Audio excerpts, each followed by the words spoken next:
Hello दोस्तों, जय हिंद, वंदे मातरम। दोस्तों, हम लोगों ने पढ़ा स्वर के प्रकार। स्वर के कितने प्रकार होते थे? तीन कौन कौन से? हर्ष स्वर, या तो उन्हीं को हम लोग बोलते थे मूल स्वर। फिर दीर्घ स्वर हमने पढ़ा और इसके बाद हमने संयुक्त स्वर पढ़ा।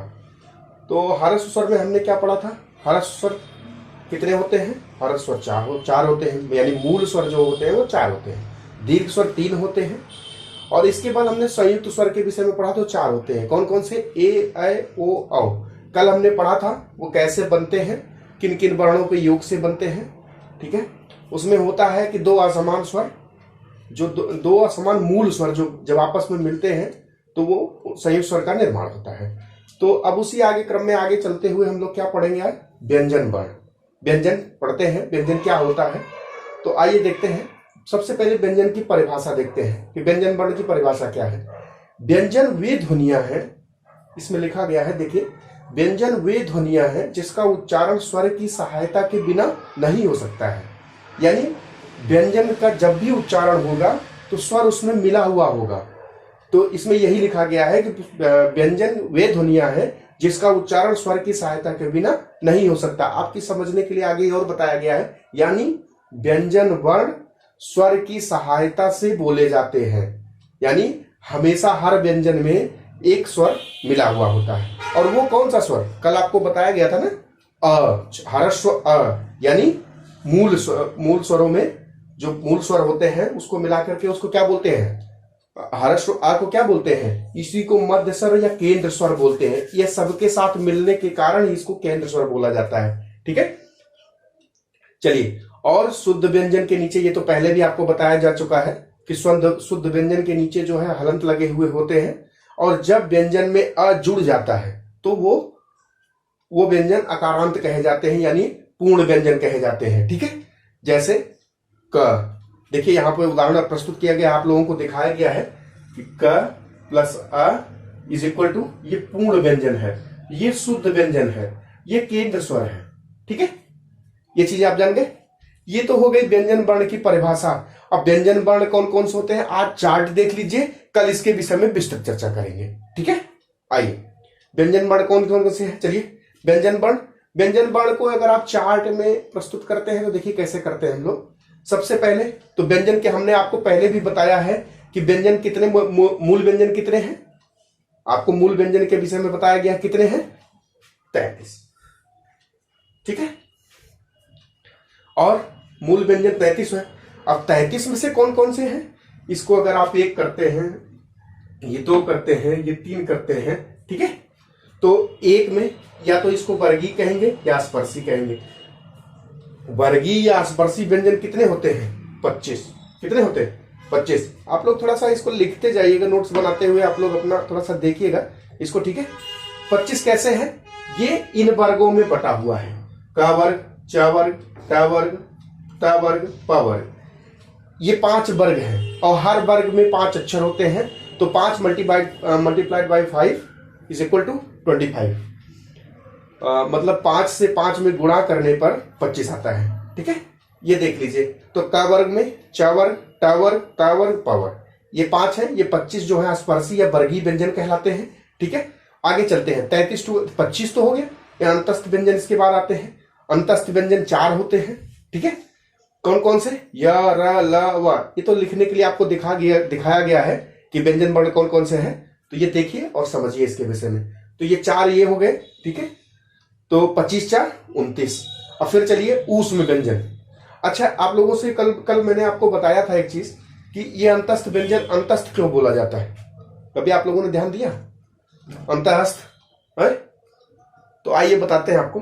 थोड़ा सा देखिए, ये व्यंजन और ऊष्म व्यंजन, व्यंजन मानी यानी मूल व्यंजन, यानी जो मूल व्यंजन में ऊपर, सॉरी मूल व्यंजन नहीं, वर्गीय व्यंजन कहिएगा। वर्गीय और या वर्गीय या स्पर्शी व्यंजन के बीच में और ऊष्म व्यंजन के ऊपर, उसके नीचे, इसके ऊपर। तो यानी बीच में होने के कारण इसको अंतःस्थ व्यंजन बोला जाता है, जिनकी संख्या कितनी है? 4। कौन कौन से? य, र, ल, व। ठीक, ये देखिए आपके सामने दिखाया गया है, इसकी देखिए। ठीक, चलिए ऊष्म व्यंजन को, चलिए आगे चलते हैं। 29 हो गया। ऊष्म व्यंजन तीनों आप लोगों को बताया गया है इसका नाम ऊष्म व्यंजन इसलिए है क्योंकि इसको नाम लेने से ही जैसे ऊष्मा टाइप सी आग, जैसे बोलते हैं ना ऊष्मा, आग, ऊर्जा, जो भी आप समझिए उस टाइप से एहसास होता है, इसीलिए इसे ऊष्म व्यंजन बोलते हैं। ठीक है, इनकी संख्या कितनी है? 4। कौन कौन सा? तालव्य स्वर, मूर्धन्य स्वर और दंत स्वर।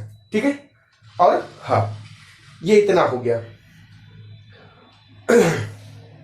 सॉरी, ये हो गए 33 व्यंजन आपको हो गए। ये देखिए, ये चार्ट में दिखा दिया केवल आपके समझने के लिए, आप थोड़ा सा समझ जाइए और जिससे आपको कभी भूले ना।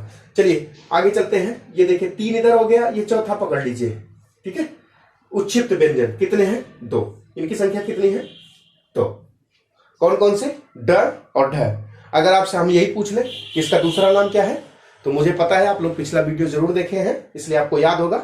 इसको ही हम लोग क्या बोलते हैं? द्विगुण व्यंजन। कौन सा? द्विगुण व्यंजन। ठीक है, यानी ये 2 गुण रखता है। एक तो ये वर्गीय व्यंजन में भी आता है, और इसके बाद इसका नाम नए शिक्षाविदों, जो हिंदी के नए शिक्षाविद हैं, उन्होंने ही इन सबको नए व्यंजन इनको ढूंढ के निकाला गया है, तो आप इसको देख लीजिएगा। ठीक है, आगे बढ़िए। इसके आगे आता है, ये 4 हो गया, ये 5 पे आप रख लीजिए। ठीक है, कितने? इसको बांटा कैसे गया ये दिखाना चाह रहे हैं हम आपको। ठीक, व्यंजन वर्ण, सॉरी व्यंजन वर्ण के बारे में हम लोग बात कर रहे हैं, तो इसमें आगे आता है संयुक्त व्यंजन। कौन कौन से? संयुक्त व्यंजन की संख्या कितनी है? 4। कितनी है? 4। कौन कौन से? छ, त्रंग, ज्ञ और स्र। अब ये किस किस वर्ण से मिलके बना हुआ है देखिए, आपको दिखाया गया है। आपको बार बार इसलिए बताया जा रहा है क्योंकि एग्जाम पर्पज से अधिकतर ये पूछा जाता है। आपको आगे आपको आएगा भी, समझ आए, जिससे आप कभी भूले ना, इसलिए 3-4 बार आपको रिपीट कर दिया गया वर्णमाला में, कभी आप ये ना कह सके हमको नहीं पढ़ाया गया है। चलिए आइए देखिए, क, इसको क्या बोलेंगे? शुद्ध क। क के नीचे जब हलंत लगा तो इसको क्या बोलते हैं? शुद्ध क। और ये क्या है? पूर्ण व्यंजन। क्या है? पूर्ण व्यंजन। मूर्धन्य स्वर और आधा क यानी शुद्ध शुद्ध क। ठीक, ये क्या मिलके क्या बनाते हैं? छत्र बनाते हैं। फिर त के नीचे हलन, फिर र, त्र बनाता है। ज और इय, ये आप देख ही रहे हैं, ये आपको बार बार पढ़ाया गया है, इसलिए आप याद करते रहिएगा इसको। श और र, स के नीचे हलंत रहेगा, श्र बन गया। ये 4 होते हैं और 2 बचते हैं आपके लास्ट में। कौन से? 6वें नंबर पे। कौन से? अयोगवा। कौन कौन से? अयोगवा। अयोगवाहों की संख्या कितनी है? 2।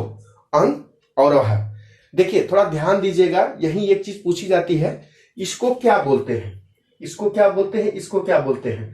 तो इसको अंग अगर एक बिंदी दे दी जाए कहीं ऊपर ऐसे रख के, जैसे ये है, इसको ऐसे कर दिया जाए तो इसी को अनुस्वार बोलते हैं। क्या बोलते हैं? अनुस्वार। और अगर यही बगल में ऐसे किसी के सामने ऐसे कर दिया जाए तो इसी को क्या बोलते हैं? विसर्ग बोलते हैं। क्या बोलते हैं? विसर्ग बोलते हैं। चलिए दोस्तों, ये थोड़ा सा व्यंजन वर्ण के विषय में परिचय था। कल आपसे विस्तृत चर्चा होगी वर्गीय व्यंजन यानी मूल व्यंजन के विषय में। ठीक है, वर्गीय व्यंजन, स्पर्श व्यंजन, अंतस्थ व्यंजन, ऊष्मीय व्यंजन, संयुक्त व्यंजन और उच्छिप्त व्यंजन और फिर अयोगवाह, ये सबके विषय में विस्तृत चर्चा होगी। इसके लिए थैंक यू गाइस। वीडियो को लाइक, सब्सक्राइब एंड शेयर जरूर करिएगा। Thank you guys, thank you.